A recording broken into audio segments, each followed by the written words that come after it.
आज हम लोग एबायोटिक फैक्टर्स का दूसरा लेक्चर में है और इसमें हम लोग आज शुरू कर रहे हैं लाइट के बारे में। तो अगर लाइट को देखें हम तो हम लोग के पास तो एक ही सोर्स है लाइट का, वो है सूरज। तो हेडिंग दे रहे हैं लाइट।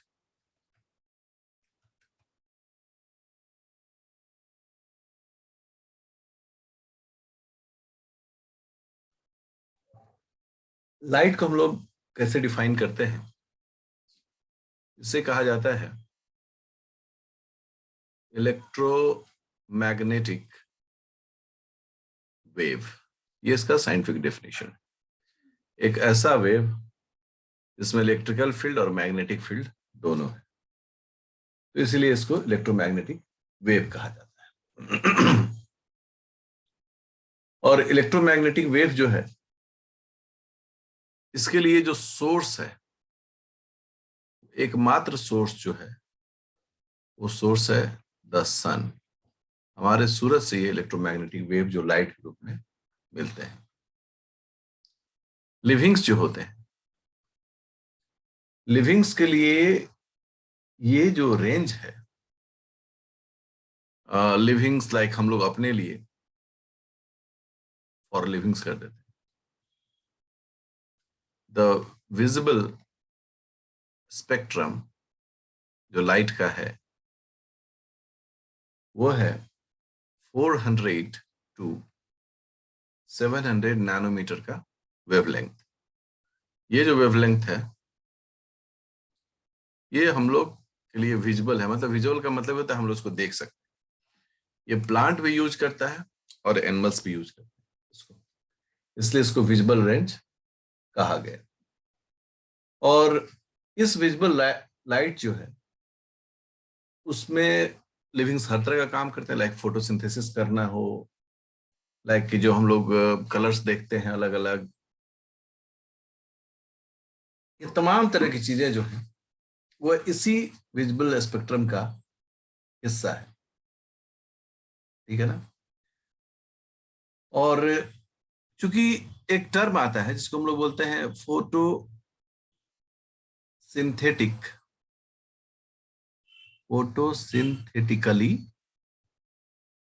एक्टिव रेडिएशन,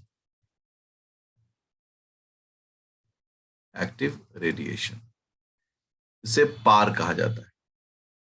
वो भी इसी विजिबल स्पेक्ट्रम का ही हिस्सा है। मतलब विजिबल स्पेक्ट्रम ही इसका माना जाता है। अब सोचिए फोटोसिंथेसिस से ही हर तरह का भोजन जो है वह उपलब्ध है। तो ये कहीं न कहीं बातें हमारे दिमाग में समझ में आती है। अब 10 नैनोमीटर वेवलेंथ से लेकर 400 नैनोमीटर वेवलेंथ तक का जो लाइट, इससे हम लोग बोलते हैं ultraviolet rays. Ultraviolet rays, ठीक है। 400 टू 700 जो नैनोमीटर है ये हो गया विजिबल रेज। आप इसको स्पेक्ट्रम भी लिख सकते हैं, इसमें कोई दिक्कत नहीं है। ठीक है। और उसके बाद जो है, इसके ऑनवर्ड जो है, वहां इंफ्रारेड का कॉन्सेप्ट जो है वो डेवलप करता है। अब अगर हम लोग थोड़ी थोड़ी जानकारी हमें विकसित करनी चाहिए, लाइक यू अल्ट्रावायलेट रेडिएशन की बात करें तो दिख ही रहा है इसमें तीन कैटेगरी जो है, तीन वेवलेंथ जो है वो मेजर वेवलेंथ माने जाते हैं। तो मेजर वेवलेंथ जो है वो तीन है। इसमें हम सब लोग पढ़े होंगे पहले भी इसको। एक जो होता है अल्ट्रावायलेट सी, ये 100 टू 280 नैनोमीटर के बीच रहता है। दूसरा जो है अल्ट्रावायलेट बी, ये 280 से 320 नैनोमीटर के बीच में एग्जिस्ट करता है। और तीसरा होता है अल्ट्रावायलेट ए, ये 320 टू 400 नैनोमीटर। ये एब्सोल्यूट नहीं होता है, इससे 1-8 डिग्री नैनोमीटर आगे पीछे होता है, बट यही है। तो ये जो है 3 मेजर यूवी रेडिएशन है। अब बातों बातों में जब हम लोग बढ़ते हैं तो सूरज की रोशनी सालों भर एक जैसा नहीं पड़ता है। तो सनलाइट की जो खास बात है उसमें होता है पहला क्वांटिटी, क्वांटिटेटिव। जैसे ठंडी के मौसम में सूरज की रोशनी जो है वो कमजोर होती है, क्योंकि जो धरती की दूरी होती है सूरज से वो क्या होती है, वो डिस्टेंट होती है। ठीक है ना, यहाँ धरती है, ये बहुत दूरी है, तो भी ठंडी रहेगी। लेकिन वही गर्मी के मौसम में चूंकि ये नजदीक आ जाता है थोड़ा, तो धरती पर ये काफी गर्मी होती है। तो इसलिए क्वांटिटेटिव हो गया, अमाउंट। दूसरा होगा क्वालिटेटिव। क्वालिटेटिव जो है उसका मतलब हो गया कि सूरज की रोशनी का जो अलग अलग हिस्सा है उसका क्या प्रभाव होता है। तो क्वांटिटेटिव मतलब हो गया amount of light, amount of light. और इसमें है quality of light, red light, blue light, green light, ये सब जो है क्वालिटी ऑफ लाइट। ठीक है। प्लांट का जो है सबसे ज्यादा प्रभाव जो है सूरज का रोशनी का, वो फोटोसिंथेसिस होता है। 2 पॉइंट हो गया। तीसरा जिसमें अहम पॉइंट जोड़ा गया, बाद में जोड़ा गया, जो आज हम लोग पढ़ते हैं, वो है ड्यूरेशन ऑफ लाइट। ड्यूरेशन के लिए क्या आ गया टर्म, फोटो पीरियड्स। ठीक है ना, लाइट पीरियड, डार्क पीरियड, ये सब जो डे न्यूट्रल, ये सब टर्म जो आता है उसमें आता है। विजिबल स्पेक्ट्रम जो है, स्पेक्ट्रम जिसे हम लोग विबग्योर कहते हैं, we all know it, violet, indigo, blue, green, yellow, orange, red. इसमें ब्लू और रेड, इन दोनों के प्रति प्लांट की संवेदनशीलता बहुत ज्यादा होती। तो ये जो ब्लू और रेड है, ये फोटोसिंथेटिक्स के लिए, फोटोसिंथेसिस में मोस्ट एक्टिव है। मतलब ज्यादातर ब्लू एंड रेड लाइट में भी होता है। उसमें रेड लाइट में एक और घेरा लगा देते हैं, अर्थात रेड लाइट में ये ज्यादा ही होता है। तो विजिबल स्पेक्ट्रम में भी अलग अलग रंगों का कलर जो है ना, उसका अलग अलग प्रभाव पड़ता है। लाइट इंटेंसिटी एक टर्म आता है, इंटेंसिटी। ठीक है, लाइट इंटेंसिटी। लाइट इंटेंसिटी का मतलब क्या होता है कि धरती हमारा जो है उस पर, अगर ये धरती हम देखें तो ये पोल्स हो गए, ये नॉर्थ पोल हो गया, तो ये साउथ पोल हो गया, ये इक्वेटर हो गया, इक्वेटर हो गया। साथ ही धरती पर इसके अलावा क्या है, धरती पर टोपोग्राफी देखें तो ये लैंड एरिया है, ये ओशन का एरिया है, ये माउंटेन्स का एरिया है, बड़े बड़े माउंटेन्स। तो तीनों तरह का चीज है, वाटर इकोसिस्टम है, लैंड इकोसिस्टम है, और माउंटेन है। तो ऊपर की ओर जैसे जैसे ऊंचाई की ओर बढ़ेंगे, नीचे गहराई की ओर बढ़ेंगे, लाइट की इंटेंसिटी क्या होती है, बदलती है। और इसीलिए अलग अलग तरह के प्लांट्स और एनिमल्स का भी कॉन्सेप्ट धरती पर आता है। ठीक है। इसमें हम लोग चीजों को रखते हैं कैसे कि जो प्लांट्स हैं, उन प्लांट्स को लाइट इंटेंसिटी के बेसिस पर 2 प्रकार के ग्रुप में बांटा जाता है। एक को कहा जाता है shade tolerant, shade tolerant plants या स्पीसीज, तो जो छाया में आराम से ग्रो कर सकते हैं। ओके। और दूसरा दूसरा क्या है, दूसरा है shade intolerant species, shade intolerant species. जो शेड इंटॉलरेंट और शेड टॉलरेंट और इंटॉलरेंट की बात हो रही है, ये मतलब अगर छाया भी रहे तो प्लांट ग्रो करेगा। कैसे हम लोग घर में शेड लविंग प्लांट्स को लगाते हैं, मनी प्लांट हो गया या फिर क्रोटन्स हो गए, लगाते ही। और शेड इंटॉलरेंस, जैसे ही छाया दीजिएगा प्लांट मर जाएगा। अब धान को अगर आप छाया दे दीजिए तो धान गया। धान को तो तीखा रोशनी चाहिए, तो उसकी वहां जो इंटेंसिटी होगी धान के पौधों को क्या है, खूब पानी रहे और खूब तीखा सूरज की रोशनी रहे, तब जाके ही वो, ये दो भी कैटेगरी इसमें आते हैं। और जब फोटो पीरियड्स की बात होती है, वैसे तो ये प्लांट फिजियोलॉजी में पढ़ाया जाता है, तो लाइट एंड डार्क, इसके ड्यूरेशन को आवर्स में ये ड्यूरेशन होता है। इसके बेसिस पर लोग इसको कई भागों में बांटते हैं, ठीक है, जिसमें long day, short day, day neutral. ये टॉपिक यहाँ पढ़ाने का नहीं है, बट नॉलेज में बात रहना चाहिए कि फोटो पीरियड्स जो है वो इसी चीजों को इंडिकेट करता है। इसमें लॉन्ग डे प्लांट्स होते हैं। लॉन्ग डे प्लांट्स कब होते हैं, तो ये दिसंबर से लेकर जून तक या मई तक रखें। शॉर्ट डे मतलब यहाँ क्या क्या होता है कि दिन बढ़ता है। दिसंबर में देखिएगा कि 4:30 ही बजे शाम हो जाएगी, और मई में जो है 7 बजे शाम हो रहा है, मतलब वो दिन बढ़ते चला जाता है। और जो शॉर्ट डे प्लांट्स हैं, जब जैसे अभी का जो महीना है नवंबर, ये शॉर्ट डे प्लांट्स के लिए है, क्योंकि दिन घटते जा रहा है। मई से लेकर दिसंबर तक, मई जून कर लेते हैं, मई जून से दिसंबर तक क्या हो रहा है, ड्यूरेशन घटते जा रहा है। अभी 4:30, 4:45, 5 होते होते में शाम हो जा रहा है। कुछ ऐसे भी प्लांट्स होते हैं जिसको हम लोग कहते हैं डे न्यूट्रल प्लांट्स। बाकी सब इसकी स्टडी जो है वो वहां होती है प्लांट फिजियोलॉजी में, इसलिए उसकी चर्चा नहीं होगी, सिर्फ इसको बताने की जरूरत थी। ये जो जानकारी आपने लिया, ये लाइट के बारे में जानकारी ली। अब बात हो रही है टेम्परेचर की।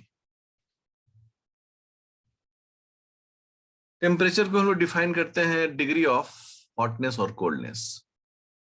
डिग्री ऑफ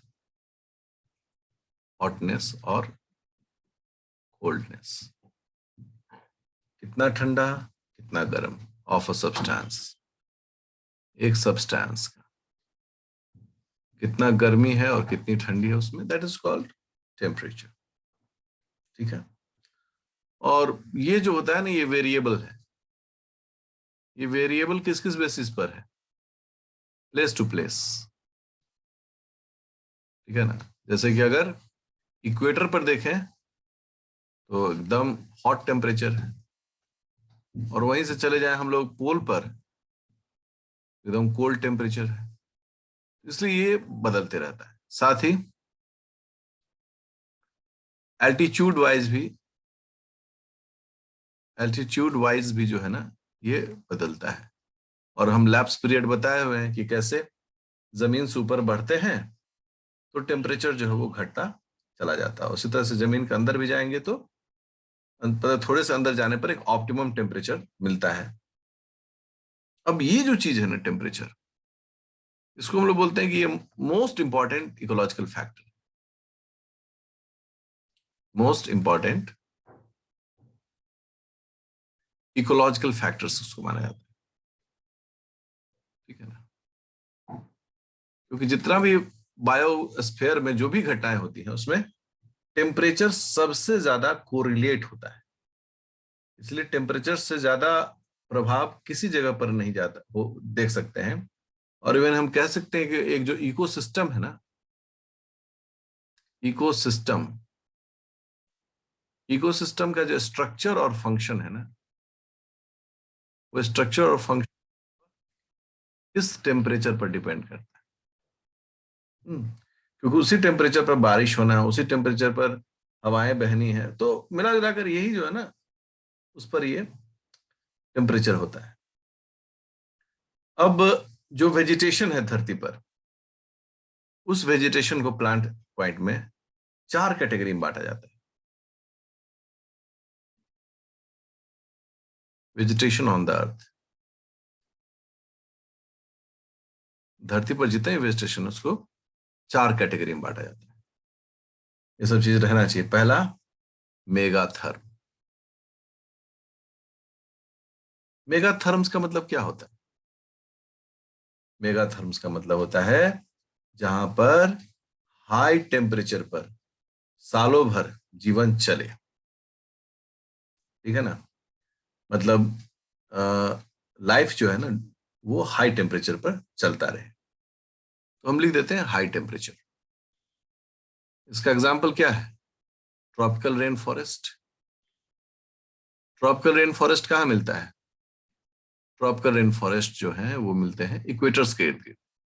अब इक्वेटर पर आप समझ रहे हैं कितना टेम्परेचर हाई रहता है। सभी लोग जो होते हैं वो ब्लैक कलर्ड हो जाते हैं, स्किन ब्लैक कलर्ड स्किन हो जाता है। सेकेंड जो है दैट इज कॉल्ड मीजोथर्म। मीजोथर्म्स का मतलब ही हो गया कि भाई अब तो मेगा नहीं है, तो यहां पर high temperature and low temperature, low temperature periodically आते रहेगा। जैसे हम लोग सब ट्रॉपिकल लेवल में है ना, तो सब ट्रॉपिकल लेवल में क्या है? दोनों चीजें हैं। इसका एग्जाम्पल जो है वह है ट्रॉपिकल डिसिड्यूअस, डिसिड्यूअस फॉरेस्ट्स। ठीक है ना? तो ऐसे फॉरेस्ट क्या होते हैं? गर्मी में भी रहते हैं और ठंडी में भी रहते हैं, मेजोथर्म्स। तीसरा जो है वो है माइक्रोथर्म्स। माइक्रोथर्म्स सीधी बात हो गई, लो टेम्परेचर, लो टेम्परेचर पर होने वाले वेजिटेशन का, और लगभग सालों भर समझेंगे लो टेम्परेचर पर ही होता है। ऑब्वियसली ये सालों भर अगर ऐसा हो तो यहाँ कॉनिफर्स जो होते हैं, कॉनिफेरस फॉरेस्ट्स, जो हम लोग जिंगल में बनाते हैं ना, इस तरह का फॉरेस्ट, ये जो ठंडे एरिया में एकदम इंग्लैंड चले जाएगा, उधर चले जाएगा, यही सब मिलेगा। तो कॉनिफेरस फॉरेस्ट टाइप जो है वो इस कैटेगरी से बिलोंग करता है। और चौथा जो है फोर्थ, दैट इज कॉल्ड एक्स्टोथर्म्स। एक्स्टोथर्म्स जो है उसमें बेसिकली वेरी लो, अब लो भी नहीं कह रहे, वेरी लो, या फिर एल्पाइन भी कह सकते हैं इसे, एल्पाइन वेजिटेशन वाले टेम्परेचर, तो वेरी लो टेम्परेचर। और यहाँ जो है ना एल्पाइन वेजिटेशन देखा जाता है। वेजिटेशन एल्पाइन मतलब आप समझें कि एकदम मतलब पोल पर जो है ना उस तरह के प्लांट जहाँ के पत्ते वत्ते नहीं दिखेंगे, कुछ ठूंठ से ऐसे ऐसे ठूंठ उगा हुआ रहेगा, कोई पत्ता नहीं दिखेगा, क्योंकि वहां बर्फीली हवाएं चल रही है सालों। 6 महीना अंधेरा, 6 महीना उजाला, चारों तरफ बर्फ ही बर्फ है, उसमें ऐसे एकदम पौधे जो है दिखते हैं। तो ये हो गए एकिस्टो, एकिस्टोथर्म्स हो गए। ठीक है। एक टर्म आता है रेनफॉल या प्रेसिपिटेशन में, मेटियोरोलॉजी। मेटियोरोलॉजी जो है, ये मेट्रोलॉजी जो है उसमें बेसिकली क्या स्टडी किया जाता है? इसमें बेसिकली स्टडी करते हैं हम लोग major climatic factors, climatic factors जैसे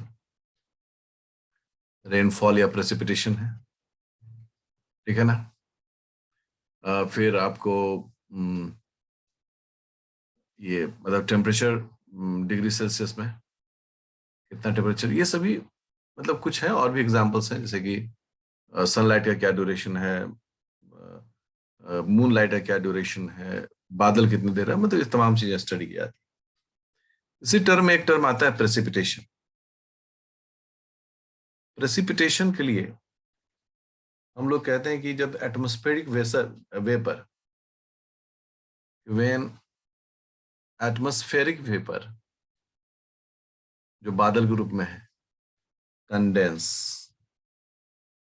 एंड फॉल्स अंडर ग्रेविटी, मतलब रेन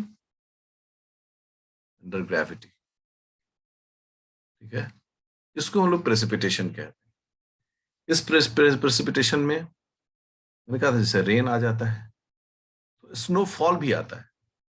इसलिए मैंने कहा कि रेन को प्रेसिपिटेशन में जरूर बोल रहे हैं लोग, लेकिन ऐसा नहीं कि सिर्फ रेन ही आ रहा है इसमें, इसमें स्नोफॉल भी है, क्योंकि जहां पर एकदम आर्कटिक एरिया है वहां तो स्नोफॉल ही होता है, बारिश नाम की कोई चीज ही नहीं होती, बूंदें टपकती हैं और बर्फ बन जाती है। तो ये सभी चीज जो है ना प्रेसिपिटेशन के अंदर में आता है। अब हमारे यहाँ लोग रेनफॉल को स्टडी करते हैं, हम लोग रेनफॉल में स्टडी करते हैं, और जो वहां का आर्कटिक के लोग होंगे वो लोग स्नोफॉल का करेंगे। यह प्रेसिपिटेशन की बातें जो है वो होती हैं, और ये निश्चित रूप से टेम्परेचर पर डिपेंड करता है। टेम्परेचर कितना मतलब इंपॉर्टेंट है इसमें, वह बिना टेम्परेचर के आप इसको स्टडी नहीं कर सकते। ठीक है। अब जैसे आपके देखेंगे कि हाई रेनफॉल, हाई रेनफॉल कहाँ मिलता है? हाई रेनफॉल हमेशा नियर इक्वेटर मिलता है, विषुवत रेखा के पास। हाई स्नोफॉल, हाई स्नोफॉल कहाँ मिलेगा? अगर हाई स्नोफॉल को देखें ये मिलेगा नियर अल्पाइन रीजन, मतलब आर्कटिक, या हम पोल्स लिखते हैं सबसे बढ़िया। ठीक है, तो पोल्स के पास जो है ना, ये दिन भर वहां पर यही सब चलना है, वो बर्फीली हवाएं, बर्फ वाली की बारिश, यही सभी चीजें चलनी। साथ ही साथ क्या है कि ये जो रेनफॉल है या फिर जो स्नोफॉल है, ये सभी टेम्परेचर के ही मतलब फंक्शन है। ये टेम्परेचर में बदलाव होने से, क्योंकि हम सब समझते हैं कि जो गर्म हवा ऊपर उठता है, वी ऑल नो इट, जो हॉट एयर है वो हमेशा ऊपर की ओर उठता है, और उस जो सराउंडिंग एयर एयर होते हैं वो उसको भरता है। लेकिन अगर सराउंडिंग भी, अगर सोचो कि ये धरती का ये रीजन है, अगर एक ऐसे ले लें, ठीक है ना, ये देखिए, ये हमारा हो गया एकदम इक्वेटर हो गया, ट्रॉपिकल एरिया। अब इस इक्वेटर पर चूंकि सूरज की रोशनी सीधी है, यहाँ जो मैक्सिमम हवाएं हैं वो क्या है? गर्म हवाएं हैं। जब ये गर्म हवाएं उठती हैं तो सब ट्रॉपिकल रीजन, दोनों हेमिस्फीयर में, हम लोग भी सब ट्रॉपिकल में है, सब ट्रॉपिकल ऊपर ही से समझिए, इसको बोल रहे हैं एसटी, सब ट्रॉपिकल से हवा जो है इधर की ओर जोड़ लगाती है। और जोड़ लगाने के कारण क्या होता है कि ये हवाएं ऊपर उठती हैं, और यहाँ पर जो ह्यूमिडिटी है वो बादल, और ये जैसे हवा बहा, सालों भर जो है यहाँ विषुवत रेखा के पास बारिश हो रही है। अब इधर जो है पोल, इस पोल के साथ क्या है, यहां से पोल से ठंडी हवाएं आती, कहाँ आती है? तो आ, ये पोलर रीजन हो गया, ये टेम्परेट हो गया, टेम्परेट रीजन में पोल से ठंडी हवाएं आ रही हैं, और यहां से भी मतलब सब ट्रॉपिकल रीजन से भी हवाएं जाएंगी। इसलिए आप दुनिया में जितना डेजर्ट देखते हैं ना, वो सब ट्रॉपिकल रीजन में ही आपको मिलेगा, सब ट्रॉपिकल में। अब हम लोग भी सब ट्रॉपिकल रीजन में है, तो क्या हम लोग भी डेजर्ट में है? तो हम लोग साथ क्या है ना, खड़ा हिमालय बता रहा, डरो ना आंधी पानी से। ये हिमालय जो है ना, इसने हमें बचा लिया, क्योंकि ये जो ठंडी हवा से बचा दिया पहला, और दूसरा है कि जो यहां से कुछ हवाएं अगर मूव करना चाह रही है ना, वो एक मानसून क्रिएट, आप देखते हैं मानसून कैसे घूम के हवा आता है, इधर से हवा आया और भारत की इधर से टकराया और फिर वापस टकरा के वापस लौट। तो आप समझें कि हम लोग भी रेगिस्तानी हो जाते हैं अगर ये हमारा हिमालय नहीं होता है। तो ये जो है ना, ये सब रेनफॉल, टेम्परेचर, इन सब के जो है ना, ये एक फंक्शनल वैल्यूज हैं।